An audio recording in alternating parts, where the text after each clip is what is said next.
बात 1 फरवरी 1986 की है, जब फैजाबाद के जिला जज जस्टिस कृष्ण मोहन पांडे ने जंजीरों में बंद राम मंदिर का ताला तोड़वाने का ऐतिहासिक फैसला दिया था।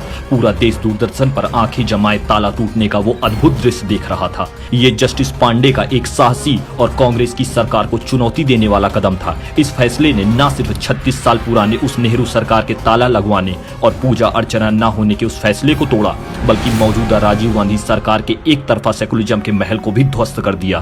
प्रदेश में भी हिंदू विरोधी मुलायम सिंह की सरकार थी। ये फैसला लेना आसान नहीं था, क्योंकि जस्टिस पांडे जानते थे कि रामलला की मूर्ति रखवाने के विवाद पर ही अयोध्या के ही डीएमके के नायर को अपनी नौकरी गंवानी पड़ी थी। पर शायद जस्टिस पांडे को रामलला के लिए ये भी मंजूर था। उन्होंने अपने फैसले में कहा कि मुझे नहीं लगता मुस्लिम समुदाय को हिंदू समाज द्वारा वहां पूजा अर्चना करने में आपत्ति होनी चाहिए।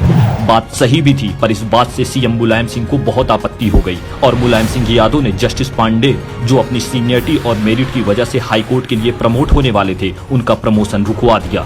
जब न्यायाधीशों के प्रमोशन के नामों की लिस्ट सुप्रीम कोर्ट के मुख्य न्यायाधीश के पास पहुंची, तो मुलायम सिंह ने उस फाइल के एक नोट में लिखकर भेजा था कि जस्टिस पांडे बहुत ईमानदार और कर्मठ व्यक्ति हैं, लेकिन राम मंदिर का ताला खुलवाने का उनका फैसला सही नहीं था। उससे सांप्रदायिकता का माहौल खड़ा हुआ, इसलिए उनका प्रमोशन नहीं होना चाहिए। अब आप खुद सोचिए, मुलायम ने एक ईमानदार जज को सिर्फ इस बात की सजा दी कि उसने हिंदुओं के साथ न्याय किया, और तो और सुप्रीम कोर्ट ने भी पांडे जी के नाम को मंजूरी दे दी।